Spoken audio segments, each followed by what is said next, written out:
Thank you all. First, a few words of gratitude. I want to thank Leader Jeffries. I do look forward to working with you on behalf of the American people. I know we see things from very different points of view, but I know that in your heart you love and care about this country and you want to do what's right. And so we're going to find common ground there, all right?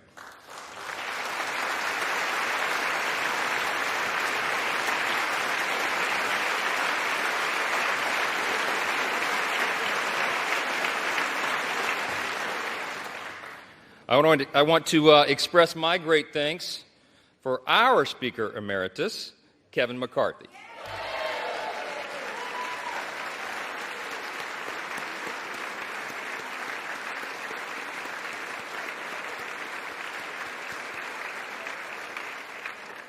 Kevin has dedicated over 2 decades of his life to selfless public service, 16 of those years in this House.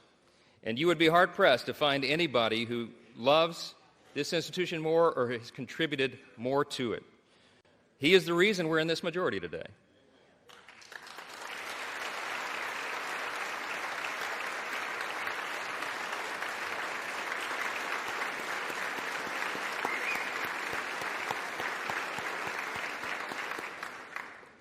His impact can never be overstated, and I want to thank him for his leadership, his friendship, and the selfless sacrifice that you and Judy have made for so many years. You helped build it, Kevin, and we owe you a great debt of gratitude. I want to thank the dedicated and overworked staff of this beleaguered House.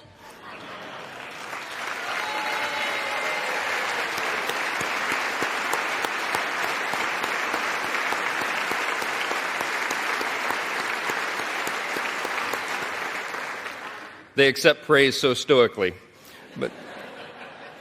But Miss Susan Cole, our House reading clerk, and yes.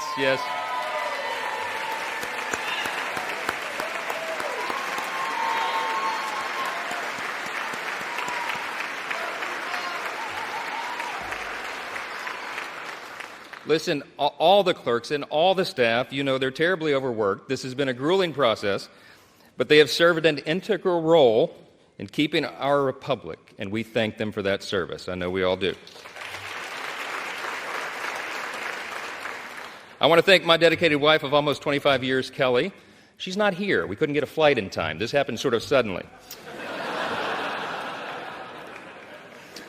But we're going to celebrate soon. She spent the last couple of weeks on her knees in prayer to the Lord, and she's a little worn out. We all are. I want to thank our children, Michael and Hannah and Abby and Jack and Will. All of our children sacrifice. All of them do, and we know that. And there's not a lot of perks to being a member of Congress's kid, right? And so I want to thank all of your families as well for what they endure and what they've had to endure for the last few weeks. We've been here a while. Yeah.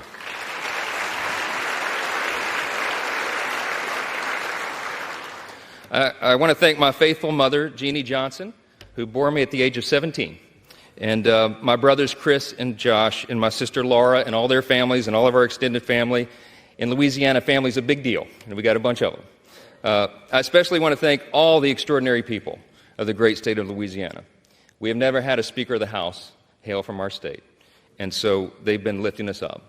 I thank the people of Louisiana for the opportunity to serve you in Congress, and I'm humbled by your continuous support. We will make you proud. To my colleagues, I want to thank you all for the trust that you have instilled in me to lead us in this historic and unprecedented moment that we're in. The challenge before us is great, but the time for action is now, and I will not let you down.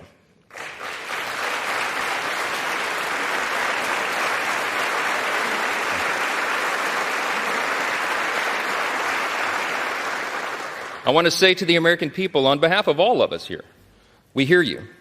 We know the challenges you're facing. We know that there's a lot going on in our country, domestically and abroad, and we are ready to get to work again to solve those problems, and we will.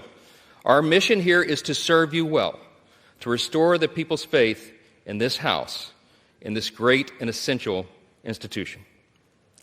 My dad, it was mentioned, my dad was a firefighter. He was an assistant chief in the fire department in my hometown of Shreveport, Louisiana, a little town in northwest Louisiana.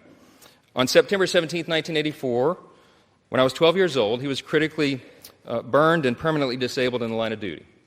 All I ever wanted to be when I grew up was the chief of the fire department in Shreveport. But after the explosion on that fateful day, he nearly died, and it was a long road back, and it's changed all of our life trajectories. I'm the oldest of 4 kids, and my dad, he lived with pain all the rest of his life, for decades more, and I lost my dad to cancer 3 days before I got elected to Congress, 3 days. And he wanted to be there at my election night so badly. I'm the first college graduate in my family. This was a big deal to him. And so it was several weeks after that. It was early 2017. It was my freshman term, and it fell to me to be in the rostrum one night to serve here as Speaker Pro Tem. I thought that was a big deal until I figured out that's what you do for freshmen late at night. And I think if my memory serves, Miss Jackson Lee was winding down one of her long, eloquent speeches. And not that I was not enraptured by her speech, but I looked up at the top of the chamber there, and I saw the face of Moses staring down. And I just felt in that moment the weight of this place, right? The history that is revered here and the future that we are called to forge. And I really was just kind of almost overwhelmed with emotion. It occurred to me in that moment, it had been several weeks, and I had not had an opportunity yet to grieve my dad's passing, and I just had this sense that somehow he knew. And I had tears come to my eyes, and I was standing here, and I'm wiping them away, and then it suddenly occurs to me, the late-night C-SPAN viewers are going to think something's very wrong with the new young congressman from Louisiana. It wasn't Sheila's speech. I'm sorry. I just knew in that moment that my dad, my father, would be proud of me, and I felt that he was. And I think all of our parents are proud of what we're called to do here. I think all the American people at one time had great pride in this institution, but right now, that's in jeopardy. And we have a challenge before us right now to rebuild and restore that trust. This is a beautiful country. It's the beauty of America that allows a firefighter's kid like me to come here and serve in this sacred chamber where great men and women have served before all of us and strive together to build and then preserve what Lincoln did refer to as the last best hope of man on earth. We stand at a very dangerous time. I'm stating the obvious. We all know that. The world is in turmoil.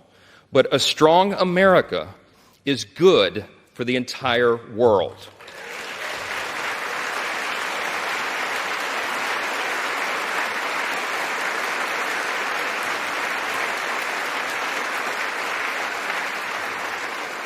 We are the beacon of freedom, and we must preserve this grand experiment in self-governance. It still is. We're only 247 years into this grand experiment. We don't know how long it will last, but we do know that the founders told us to take good care of it. I want to tell all my colleagues here what I told the Republicans in that room last night. I don't believe there are any coincidences in a matter like this. I believe that Scripture, the Bible, is very clear. That God is the one that raises up those in authority. He raised up each of you, all of us.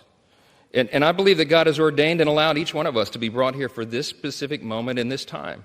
This is my belief.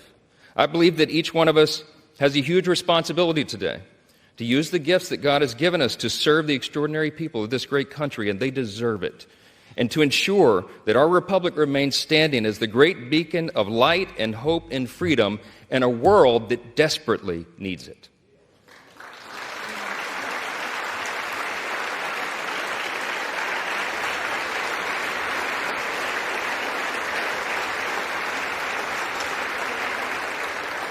It was in 1962 that our national motto, "In God We Trust," was adorned above this rostrum.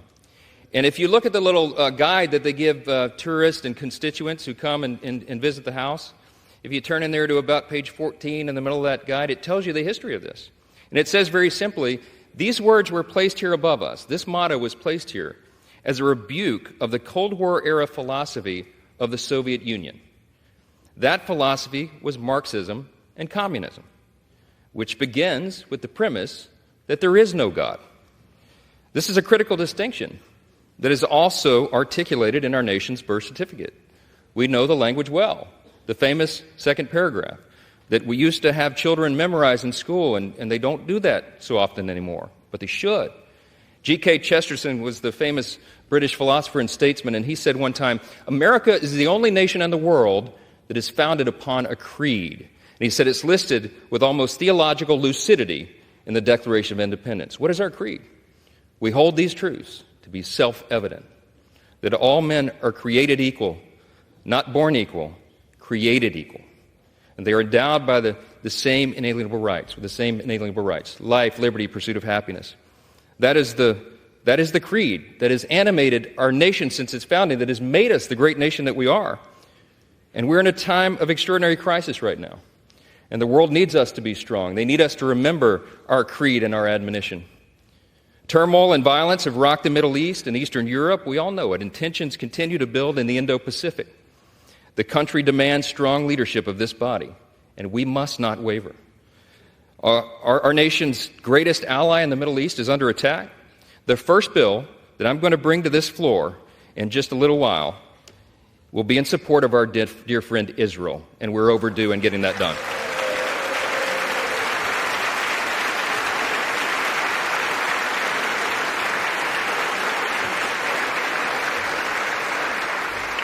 We're going to show not only Israel, but the entire world, that the barbarism of Hamas that we have all seen play out on our television screens is wretched and wrong, and we are going to stand for the good in that conflict. We have a catastrophe at our southern border. The Senate and the White House can no longer ignore the problem. From Texas to New York, wave after wave of illegal migrants are stressing our communities to their breaking points. We know that our streets are being flooded with fentanyl, and all of our communities, children, and even adults are dying from it. The status quo is unacceptable. Inaction is unacceptable, and we must come together and address the broken border. We have to do it.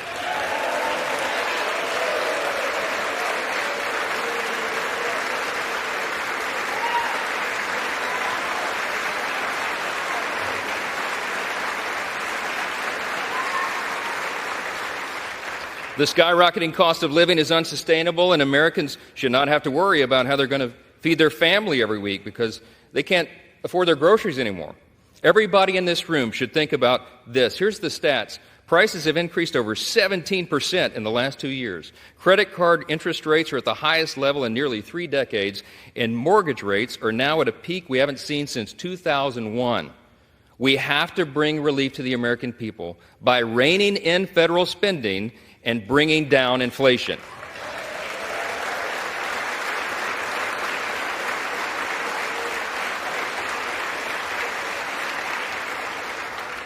The greatest threat to our national security is our nation's debt. And while we've been sitting in this room, that's right, the debt has crossed almost $33.6 trillion. In the time that it's going to take me to deliver this speech, we'll go up another $20 million in debt. It's unsustainable. We have to get the country back on track. Now, we know this is not going to be an easy task, and tough decisions will have to be made. But the consequences, if we don't act now, are unbearable. We have a duty to the American people to explain this to them so they understand it well. And we are going to establish a bipartisan debt commission to begin working on this crisis immediately.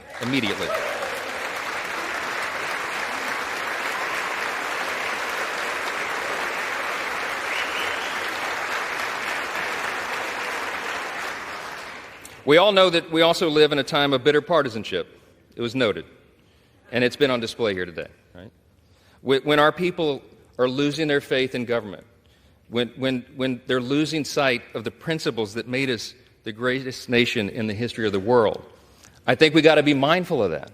We're going to fight. We're going to fight vigorously over our core principles because they're at odds a lot of times now in this modern era. We have to sacrifice sometimes our preferences because that's what's necessary in a legislative body. But we will defend our core principles to the end. In his farewell address, thank you. In his farewell address, President Reagan explained the secret of his rapport with people.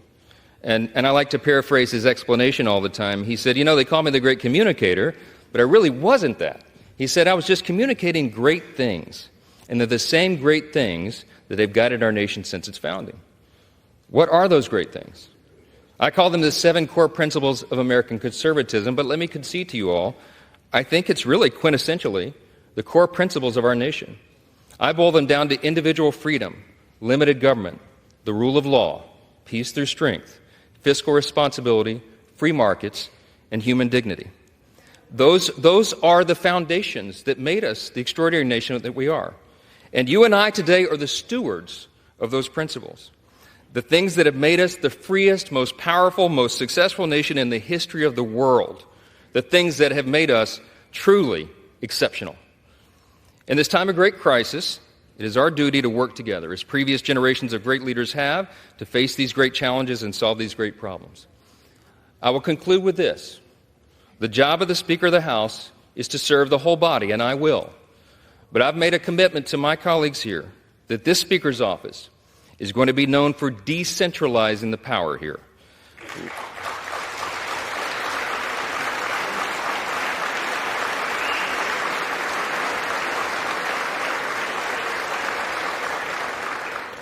My office is going to be known for members being more involved and having more influence in our processes and all the major decisions that are made here, for predictable processes and regular order. We owe that to the people. That's right.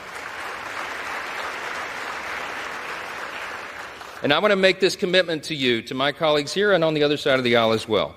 My office is going to be known for trust and transparency and accountability, for good stewardship of the people's treasure, for the honesty and integrity that is incumbent upon us, all of us, here in the people's house. Our system of government is not a perfect system. It's got a lot of challenges, but it is still the best one in the world, and we have an opportunity to preserve it.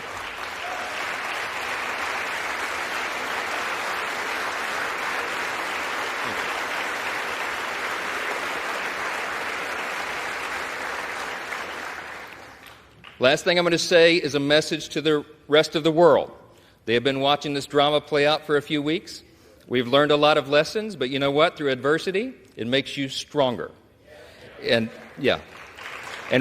we want our allies around the world to know that this body of lawmakers is reporting again to our duty stations. Let the enemies of freedom around the world hear us loud and clear. The People's House is back in business.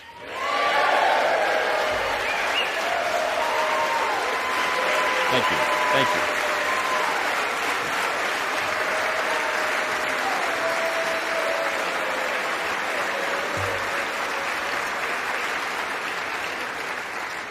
We will do our duty here. We will serve you well. We will govern well. And we'll make you proud in this institution again. We're going to fight every day to make sure that is true. I look forward to the days ahead. I genuinely believe in my heart that the best days of America are still ahead of us. God bless you, and God bless the United States of America. Thank you.